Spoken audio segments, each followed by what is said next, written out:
Welcome back, everybody. Joining me now is an actor you know from Arrested Development, the Lego movies, and the podcast SmartLess.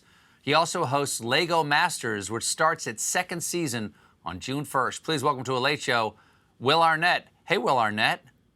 Hi there, Stephen Colbert. That's how they would call it in Quebec. Would they? Yeah. All right. Are you Quebecois? First of all, no. I mean, Wow. no. I got nothing against the Quebecois. What's wrong? What's wrong with Neither me? do I. Yes. Nothing. I don't know why I had that reaction. Would you like me to edit that part out of the interview so you don't alienate that marketplace? No. Okay. Let it ride. No, I love Quebec. I've actually spent a lot of time in Quebec. I lived there briefly. Sure. It's the people from the Maritimes you hate, right? It's the Newfies. It's the New Brunswick. Oh, yeah. And if you bring up PEI, if you bring up PEI, you have long said, just scrape it into the North Atlantic. I do not care. Cut it loose. They're just attached by that bridge. Just cut the bridge off and let them float away. Sorry, go ahead. I got to talk to you about SmartLess. I got to talk to you about the podcast because I had a great time talking to you guys. This thing is, did you know it was going to be as successful as it is? Did you have any sense? Because it's frequently one of the top streaming podcasts every week. When did you know you had a hit on your hands? Well, first of all, look at me. Do I look like I knew it was going to be a success? Do I look like I know anything? Well, you've moved into a recording booth, evidently. This is the first time I've interviewed someone over a year and 2 months who isn't like in front of a bookshelf or something. Am I the first person you've interviewed who's been in a recording booth? I think so. I don't remember another person. This is my home booth. It's like living inside Terry Gross wasn't in a recording studio. Terry Gross is less professional than you look right now. First of all, I like that. This is what a badge that will be for the rest of my life, that I'm more professional than Terry Gross. More professional looking. Looking. Yeah. But now tell the people out there who is SmartLess, because they may not know who the players are in this cavalcade. So SmartLess is, you got your Jason Bateman from America's Sweetheart. He is America's Sweetheart and has been for a long time. Sure. Sean Hayes, who's also America's Sweetheart. I was going to say the same thing, also America's Sweetheart. They might have to fight. They might have to fight to settle. Yeah. Who is America's Sweetheart? Who's America's Sweetheart, and then me, who's Canada's Reject. So the three of us host a show. We kind of, boy, I tell you, this thing took off and we didn't mean it to. We just started recording episodes, and what the heck? But you also get great guests. It's not just, people like me. You get actual guests. You got Paul McCartney, for Pete's sake. You got Kamala Harris. What do you have over these people why did Paul McCartney show up to your podcast? Do you know? First of all, full offense taken. But I will say, what's great about the show is you get to learn about people. So I didn't know. I've always known Paul as a great solo artist, and it turns out he was in a rock band, and that was fun to hear. Are you the only one? Do you just call him Paul because you guys are so close? I do now, and then every time I called him, and he doesn't listen. He never answered to that, I will say, when I said Paul. Mm-hmm.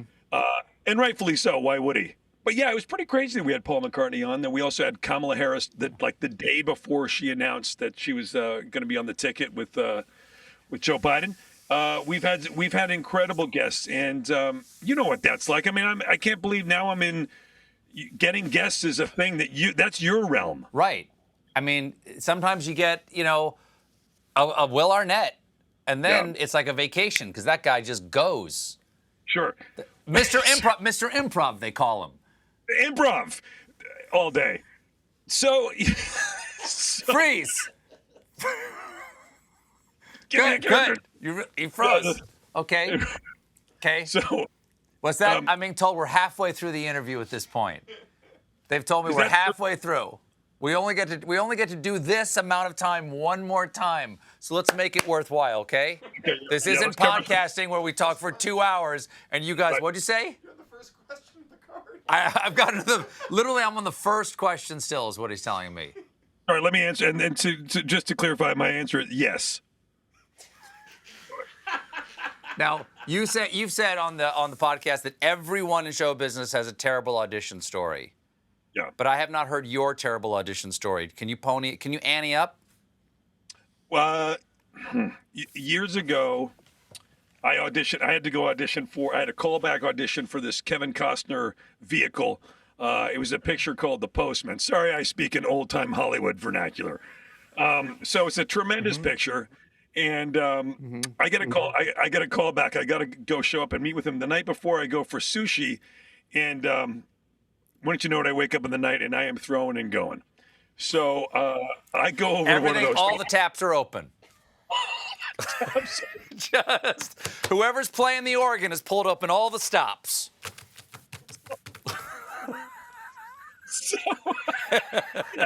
Hallelujah chorus. Go ahead. Oh, absolutely true. So I hop in a cab and I go to one of those fancy East Side hospitals over there, Hospital Row.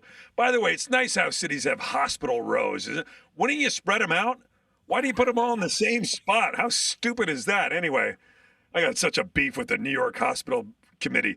So I go there. I wake up the next day. And they had to give me an IV drip, and I look worse for wear. And I don't know why I remember this detail. It was like 90 degrees out, New York, hot and sweaty. I'm wearing jeans, and I wore because I thought it'd be comfortable and light. I wore a really ratty looking Hawaiian shirt, and I got to go meet with Kevin Costner in his hotel suite up at like the Essex House or one of those fancy Central Park South hotels. I go up and I'm thinking, I'm not gonna be able to keep this together. And I need to know where the bathroom is at all times because this is about to get. So I come in there. I haven't slept. I look like some kind of zombie junkie or something.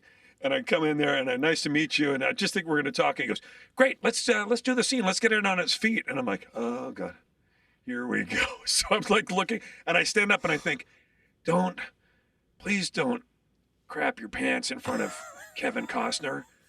Please don't. So I do the scene and I made it through. I held on, and then I had to go downstairs. I got in the elevator. Nice to meet you. Went down, and then went to the bathroom in the lobby. But I remember thinking, in a bathroom in the lobby, not in the lobby. Right by registration. Because I thought you'll never hear about that. A really good hotel doesn't mind. By the way, a great hotel. The hotels. That's the ultimate spot if you need to, wherever you, and not to be too indelicate, but in a pinch, hotel is great. Sure, that's the concierge. That's one of the things the concierge does for you. I might do an app. I'm thinking about doing an app of like the best hotel bathrooms, and you just pull it up, and you're like, I'm within 500 feet of a really great floor-to-ceiling door closing stall. Oh, I know what you're talking about there. Really good hotel. Seriously, you could not slip a card underneath the door. It's fantastic. Yeah. And that's now you're in hot cotton, Yeah. So anyway, I didn't get the movie. Second question. We're on the second question at this point. So you didn't get the movie. You were not in The Postman. I have not seen it lately. I wasn't sure. But because of that, Stephen, I decided to host Lego Masters, a tremendous building show about people building. I just wanted you to skip. I'm skipping everything else. Oh, there you go. Okay, let's get to the project. Okay. Now, I've heard a lot about this Lego Masters. This Lego Masters thing you're doing, because you're Lego Batman, which is everybody knows. You were actually once actual Batman. There's you at, what is this, the Emmys, the Oscars? That's the Oscars. You're at the Oscars as the Academy Awards. Sorry, the Academy Awards. I realize you're not supposed to call them the Oscars. Yeah, it's just that we don't like it. And but are you a member of the Academy? I mean, I don't know. Is anybody a member of anything? But the point is that that I was there at the Academy Awards on stage, obvi, and actually. I was about to go on stage. I was backstage. Backstage at the Academy Awards is just like a traffic jam of like the craziest celebrities. Sure. It's like Brad Pitt and Shaka Khan and you got Jennifer Aniston. It's just it's so mental, right?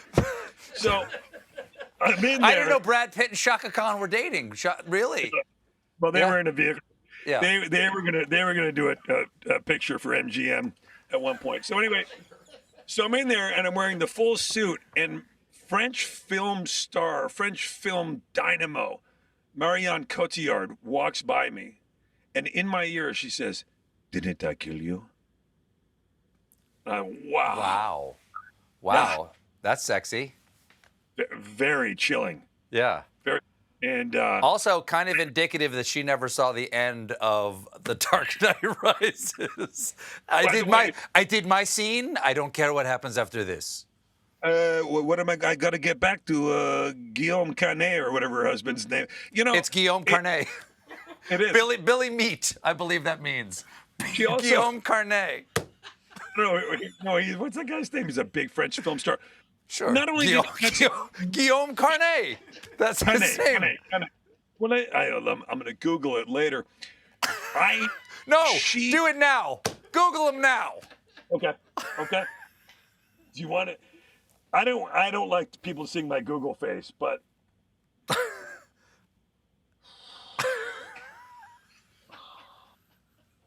what's his name? Who's she married to? And who are we talking about here? Shaka Khan? Guillaume Canet. It's Billy Meats. It's Billy Canet. Well, Billy Dog. Billy Dog.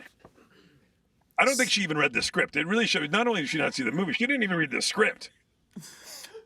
So, because people so closely associate you with Legos at this point, and I'm just going to skip ahead. I assume that's the end of the Oscars Academy Award story. That's the end of that one. Was there more?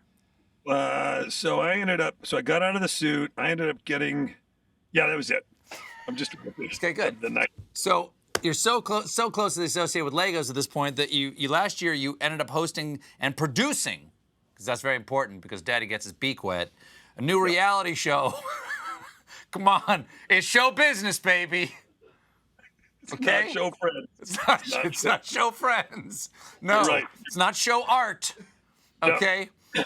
Lego Masters is the name of the show. Season 2 starts June 1st. What should the fans expect?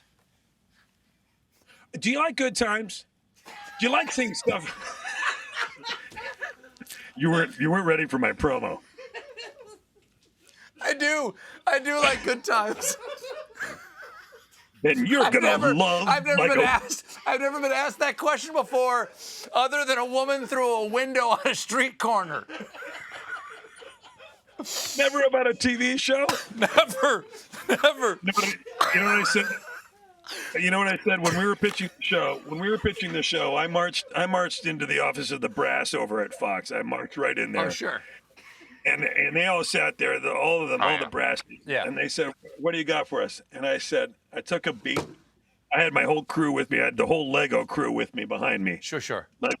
And I looked down. I looked up at them and I said, "Do you like Emmys?"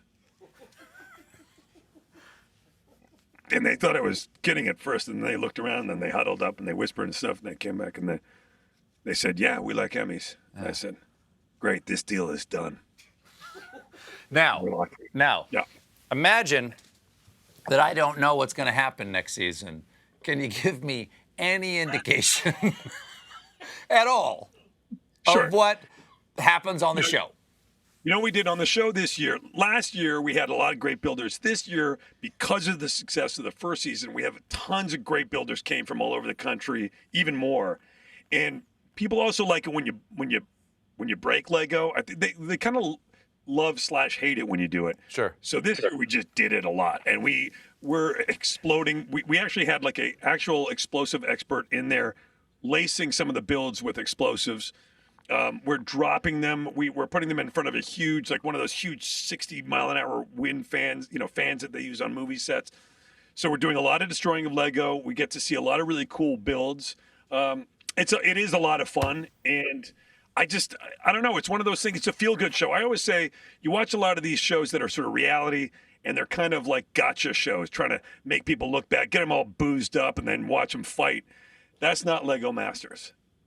It comes back to it's good times for everybody to watch. And truthfully, I need to know, do you like good times?